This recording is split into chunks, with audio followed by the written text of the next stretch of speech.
Hola, muy buenas tardes a todos y todas. Gracias por la invitación. Bueno, ¿en qué contexto se realiza este estudio? Aun cuando, fíjate, yo partiría por una definición conceptual primero. ¿Qué se entiende por, y cómo la aborda el estudio más bien, ¿no? Estos conceptos de diversidades y disidencias sexogenéricas. Ujú. Claro, mira, el tema de las diversidades y disidencias sexogenéricas, siempre vamos comentando sobre esta sigla, ¿cierto? LGBTIQANB+, que es Ujú. la sigla que nosotros conocemos y con las cuales comúnmente nombramos o mencionamos a las diversidades.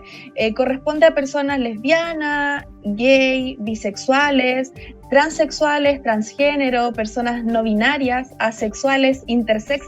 Involucra a toda esta gama, por así decirlo, de diversidades, ¿ya? O sea, y por diversidades estamos entendiendo a aquellas personas que salen de esta norma de ser mujer heterosexual, hombre heterosexual, y que más bien tienen otras expresiones o identidades de género, ¿ya? Por el contrario, o más bien de manera complementaria, las disidencias sexogenéricas son aquellas personas que tienen una postura política respecto a lo que significa ser una persona homosexual, una persona trans o una persona no binaria, ¿ya? El término de disidencia viene precisamente de esta como postura que existe respecto a luchar contra estas desigualdades que impone la sociedad a las personas que forman parte de esta comunidad. Ahora, el estudio se realiza como campo en Temuco, digamos, ¿no? Así es. Este es un estudio que nosotros realizamos desde la Universidad de la Frontera, pero fue una solicitud del municipio de Temuco a través de la Oficina de la Diversidad. Y se logró levantar encuestas con 406 personas de la comuna de Temuco que residen en Temuco y que tienen 18 años o más. Ya. ¿Y cuál es el objetivo? ¿Qué buscaba este estudio, Catalina? Bueno, la Oficina de la Diversidad y de las Disidencias forma parte del Departamento de Igualdad de Género de la Municipalidad de Temuco, que a su vez forma parte de la Dirección de Seguridad Pública. Entonces, este diagnóstico tenía como principal objetivo poder identificar aquellos espacios o situaciones de discriminación y de violencia a los que se enfrentaban las personas de las diversidades o disidencias.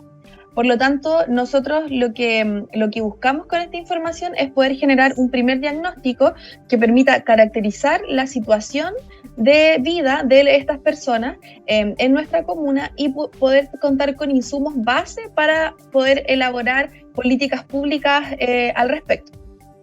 Ya, ahora, ¿cuál es el perfil de las personas encuestadas, de los participantes en este diagnóstico? Bueno, como te comentaba, son personas que viven en la comuna de Temuco 18 años o más y tal como lo podemos ver en pantalla, principalmente nosotros logramos acceder a un público joven, ya un público entre 18 a 33, 35 años y nos llamó la atención también la cobertura que tuvimos en las personas que tienen una educación superior completa. Esto se debe a varios elementos. Uno de ellos es la difusión que se realizó en coordinación con diferentes casas de estudio a nivel regional, no solamente la Universidad de la Frontera, y por lo tanto pudimos acceder a ese público en específico, ya un público que tenía educación superior completa y por lo tanto que también nos da cuenta de desafíos en torno a dónde está la población de las diversidades que tienen educación más básica, que están en una situación socioeconómica más vulnerable. Y también, por ejemplo, dónde están aquellas personas que son de las diversidades, pero que son mayores, porque la diversidad se vive a lo largo de toda la vida. Sí, que tiene que ver con los etarios finalmente, ¿no? Si bien el grupo que ustedes entrevistaron para efectos del estudio tiene un rango de edad, a ver, una muestra, ¿no? Permitiría eventualmente también poder observar, digamos, las vicisitudes eventuales, los beneficios eventuales a los que acceden quienes tienen un rango de edad mayor. Claro, sí, este estudio en particular nos permite tener esta línea base, ¿cierto? Como te comentaba, respecto a la situación de las diversidades en nuestra comuna. Pero específicamente, y bueno, el número de encuestas a las que alcanzamos también es un número que nos permite generar conclusiones representativas para esta población. Ya estamos hablando precisamente de esta población joven, una población que tiene una escolaridad superior que es más elevada, y por lo tanto nos va dando cuenta de las conclusiones que podemos generar para este grupo específico de la población. ¿Y qué temáticas se abordaron en el estudio, Catalina? Principalmente temas asociados a discriminación y situaciones de violencia que vivieron las personas, ¿ya? Nosotros preguntamos por situaciones de discriminación o violencia en espacios educativos, en espacios laborales a lo largo de la vida de las personas, en espacios de salud y en espacios públicos, ¿ya? O sea, en plazas, o parques, etcétera. Ya. Tenemos el contexto entonces en el que se da, en el que ustedes desarrollan el estudio, el objetivo que persigue el estudio. Vamos entonces a los resultados que arroja este diagnóstico que ustedes realizaron. ¿Cuáles a tu juicio serían los principales resultados que arroja esta investigación, Catalina? Bueno, lo primero y que yo creo que es muy importante y preocupante a la vez, nosotros le preguntábamos a las personas cuáles eran aquellos espacios específicos en la comuna de Temuco en los cuales estas personas se sentían seguras, ¿ya? Se mencionaban espacios como, por ejemplo, no sé, algunos parques, algunas plazas, pero estos mismos parques y estas mismas plazas eran mencionadas por otras personas como espacios inseguros. Esto nos da cuenta de que finalmente para esta comunidad de las diversidades y disidencias sexogenéricas no existen espacios físicos que sean seguros, ya, porque lamentablemente existe mucha discriminación, existe mucha violencia, existe bullying, violencia física, ¿cierto? Violencia psicológica, y entonces finalmente los espacios seguros que tienen estas personas se construyen en comunidad y en la propia comunidad de las diversidades y las disidencias. Eso por un lado. Y también otro de los elementos que nos parece súper importante destacar tiene que ver con los temas asociados a la atención en salud. Ya nosotros preguntábamos también qué tipo de discriminación y violencia se sufrían en los espacios de salud, y un porcentaje mayoritario no manifestaba necesariamente una discriminación o una situación de violencia, sino que manifestaba la inseguridad frente al personal de salud. ¿Ya? Cerca de un 60% de las personas que habían vivido situaciones de inseguridad o discriminación manifestaba específicamente el punto de la inseguridad. Y eso es súper interesante y preocupante a la vez, porque luego nosotros preguntábamos cuál era la frecuencia de estas personas para asistir a los centros de salud.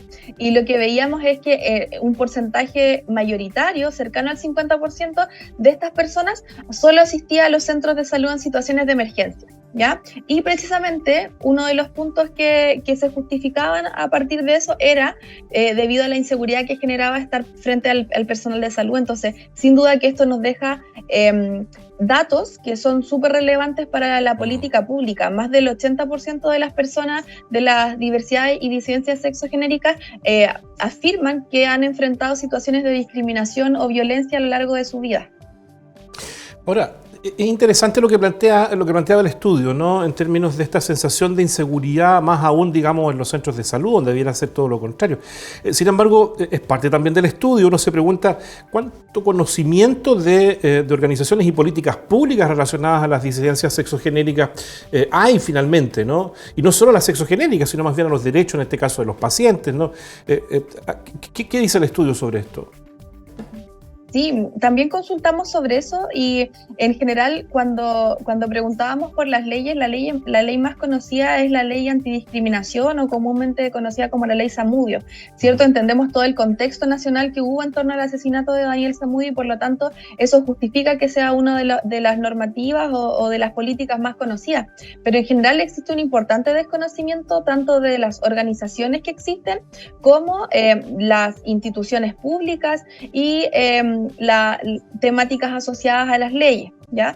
Entonces es algo en lo que hay que ir avanzando también para que las personas, por un lado, puedan hacer valer sus derechos a través de las diferentes normativas que tenemos en nuestro país, pero que también puedan saber a qué unidades recurrir cuando necesitan orientación o guía en torno a temáticas diferentes. Una de ellas, por supuesto, que tiene que ver con los temas de violencia y discriminación.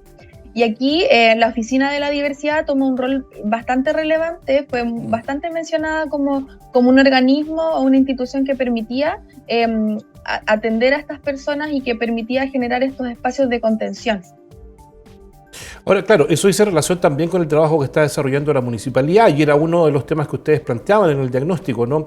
¿Cuánto conocimiento, cuánta visibilidad efectivamente tiene la municipalidad para este grupo? ¿Y cuál es la respuesta que tienen ahí, aparte, digamos, del conocimiento que tienen sobre la oficina? Bueno, la verdad es que las personas que nosotros entrevistamos, porque hicimos encuestas, pero también hicimos entrevistas y en las entrevistas pudimos profundizar un poquito más sobre eso.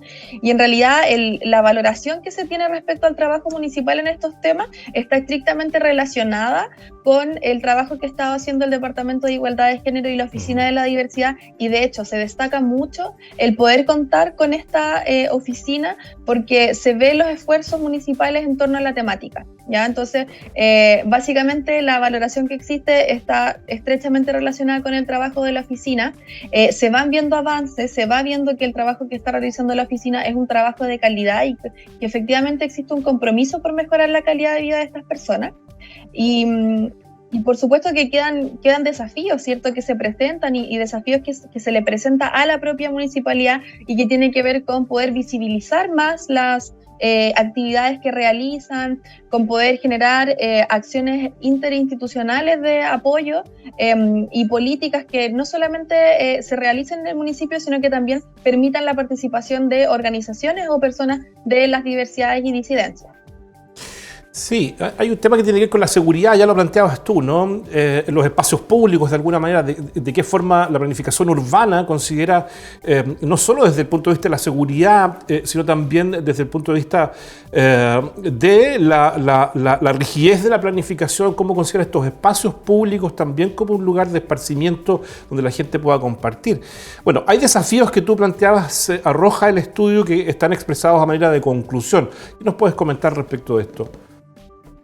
Sí, uno de los temas principales es precisamente lo que tú dices, o sea, cómo trabajamos en ciudades que sean más seguras, pero la violencia hacia las diversidades y a las disidencias, así como la violencia hacia la mujer, no tiene que ver solamente con un tema de planificación urbana, ¿ya? Que por supuesto que también tiene que ver con eso, pero tenemos que ver cómo trabajamos en los cambios culturales que permiten que estos hechos no ocurran. Eso por un lado. Y también otro de los elementos importantes, además de la coordinación interinstitucional que yo ya mencionaba, tienen que ver con otro espacio de violencia y discriminación que nosotros visualizábamos y que tiene que ver con los espacios de socialización digital, ¿ya? Y cómo durante los últimos años ha ido en aumento las noticias, por ejemplo, respecto a casos de bullying o casos de acoso digital que existen en los establecimientos educacionales. En esta oportunidad nosotros no consultamos con personas menores de 18 años, pero sin duda que es una proyección de este estudio. O sea, conocer cuál es la realidad que tienen estos jóvenes, estas jóvenes, respecto a su realidad como diversidad y disidencia, yo creo que es súper importante porque la tecnología nos permite muchas cosas buenas, ¿cierto? Pero también son espacios bastante inseguros para esta población. Ahora, aquí hay responsabilidades de la municipalidad en términos de los desafíos que plantea precisamente este estudio. Estoy pensando, por ejemplo, en que casi todos los consultorios dependen efectivamente de la municipalidad en cuanto a su funcionamiento. En los espacios educativos, un porcentaje importante, los colegios, por ejemplo, también dependen de la municipalidad. Entonces, ¿qué desafíos asume? Yo sé que tú eres colega nuestra de LIDER, pero lo que han podido conversar con la municipalidad a partir de la Oficina de Equidad de Género, ¿cómo se asume, digamos, cómo se asumen estos desafíos precisamente? Sí, bueno, es parte también de las conclusiones que nosotros decíamos. Es importante seguir avanzando en capacitación, en sensibilización. Este es un trabajo que el Departamento de Igualdad de Género realiza, ya, pero es un trabajo lento. O sea, finalmente los cambios culturales no se dan de un día para otro, sino que hay que ir pasito a pasito. Lamentablemente, son cambios lentos. Pero sí, yo creo que es súper importante la sensibilización, porque muchas veces las personas y los profesionales que interactúan con las personas de las diversidades conocen de estos temas, ¿ya? Saben lo que están haciendo cuando generan una situación de discriminación, de violencia o de inseguridad. Entonces es importante, además de la capacitación, lograr espacios de sensibilización para que la empatía con estas personas sea real. Oye, este es el primer diagnóstico que se realiza en nuestra ciudad, ¿cierto? Quiero preguntar por un aspecto que quizá no es medible, no es cuantificable, pero sí tiene que ver de alguna manera con lo cualitativo. ¿Cuál era la respuesta, la sensación que generaba a quienes participaron de esta encuesta ser parte precisamente de este primer estudio? Sí, es el primer estudio incluso a nivel regional. La Oficina de la Diversidad es la primera oficina de sus características que se instala en nuestra región.